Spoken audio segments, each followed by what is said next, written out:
Hey everybody, it's Ken from Two Drunk Brothers Garage. Ray couldn't be here again.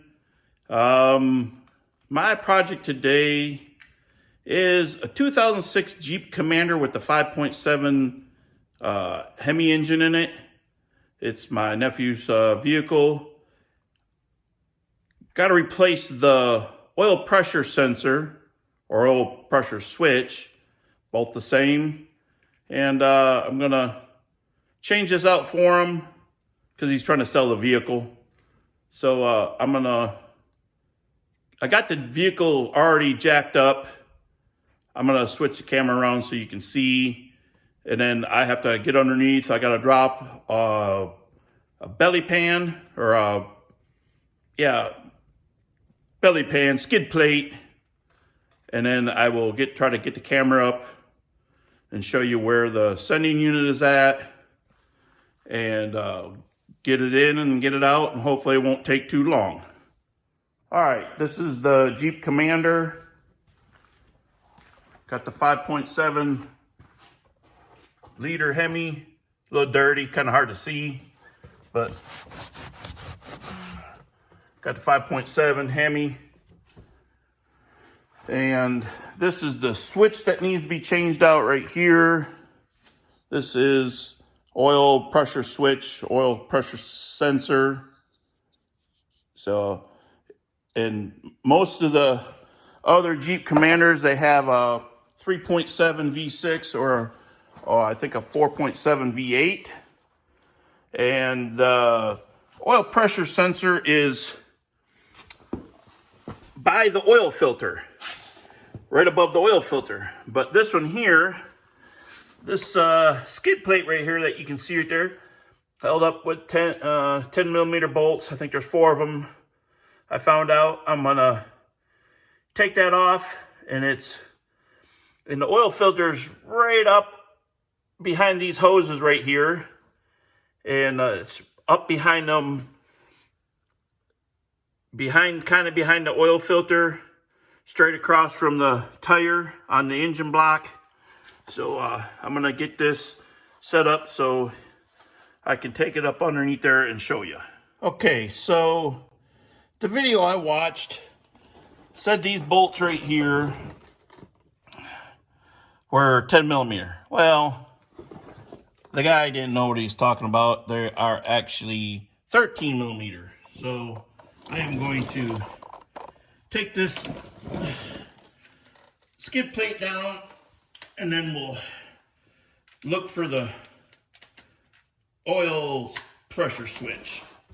Go back here.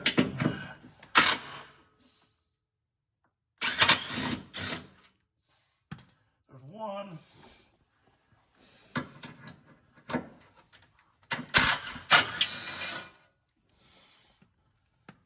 There's 2 bolts.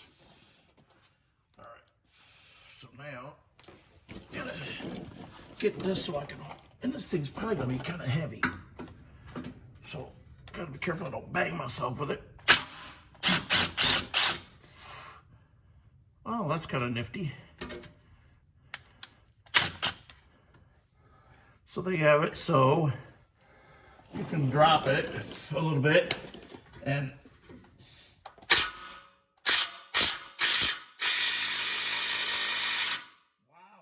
tight. Ooh, mama.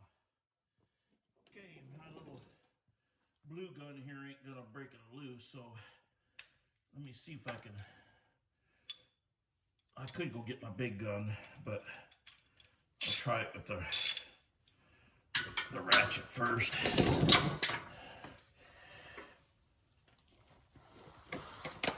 Oh, wow. She's tight. Okay, we need a cheater bar.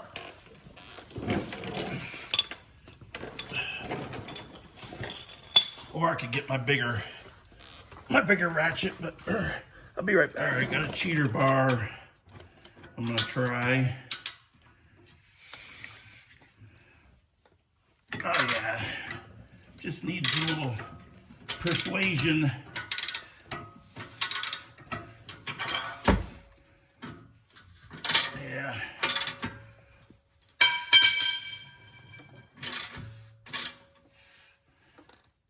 think I loosened it up with my small impact.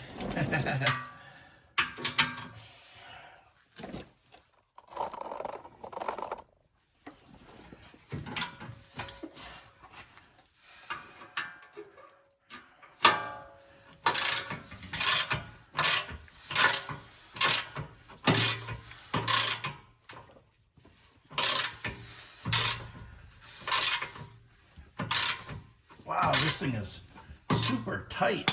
Really rusty. All right, let me see if I can. Yep, you leave those up there.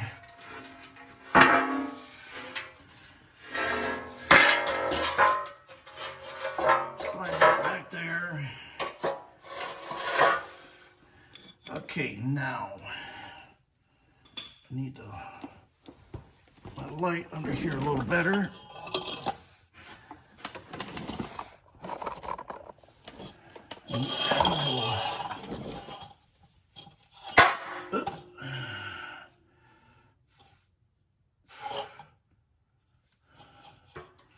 Let me see if I can see where this is. Oh yeah, it's right there. Okay, so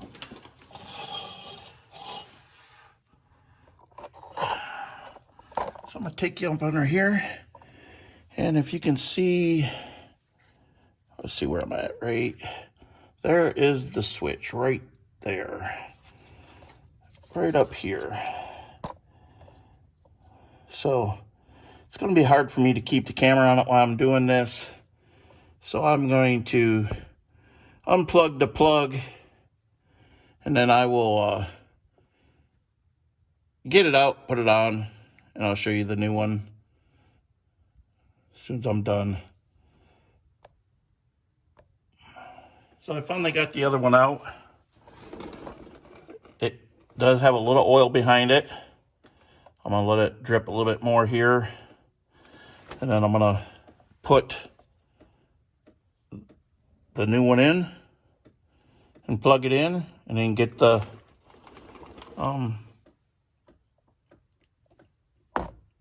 skid plate back up, and we'll be done. Okay, I got the other one in. Now I'm just going to tighten it up.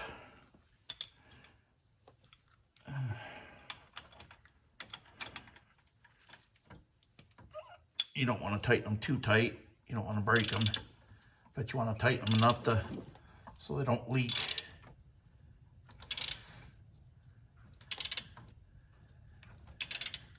And they do make actual sockets for these sensors, but I am using 1 1/16" socket. That is, it actually fits pretty snug on this one. So I think that's tight enough. I don't want to strip it out. It's just aluminum and brass.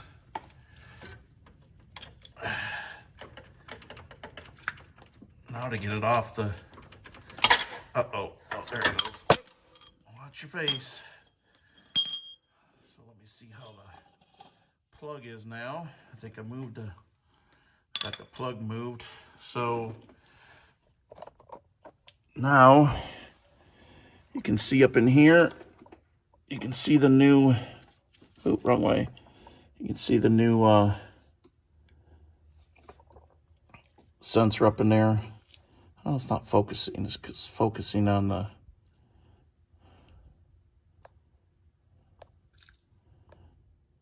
there. It's focusing on the, everything else close, but that's the new one. Now, if I can grab the plug, I'm taking, I think the plug is this way. Yep. I kind of screwed that up, but push it on there, and there's a little red tab up there. So that's in there. Now I just got to put the skid plate back on, and I hope that works and doesn't leak. I didn't want to over tighten it.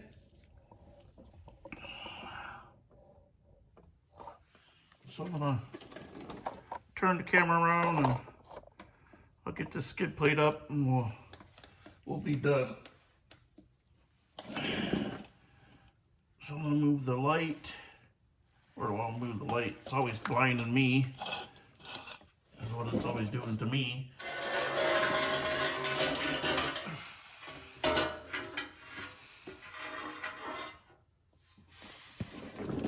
So let's see, we gotta get in the hole here, and in the hole over here, and slide that bad boy back.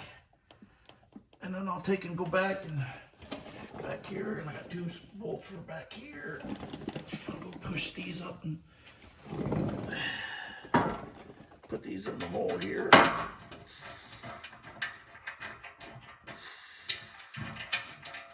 should have brought some PV Blaster over and put some on these because these are kind of rusted pretty good.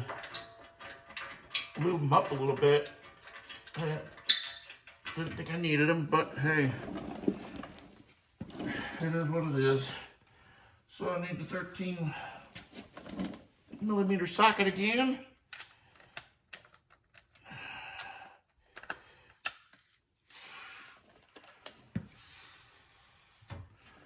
So that's it.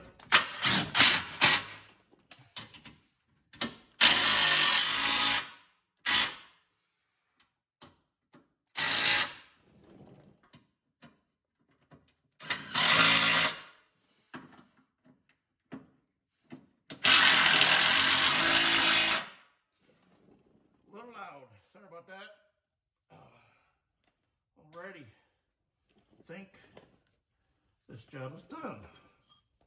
I'll take it off the jack stands and let her down. I'll have to wait till my son Alex gets home to put the code reader on it because it had an engine check light on for this oil sensor, and I'll have to delete it because he's got my code reader. So. All right, guys, I got the Jeep done. I want to say cheers, you guys. And if you like this video, please subscribe and comment. Like I said, the other 2 engines that are available in this Jeep Commander. This is a limited Commander, so this one comes with the 5.7 Hemi, so a little different. But cheers, brother. Wish you could be here. But like I said, guys, Ken from Two Drunk Brothers Garage. Please like, comment, subscribe, and we'll see you in the next video. Cheers.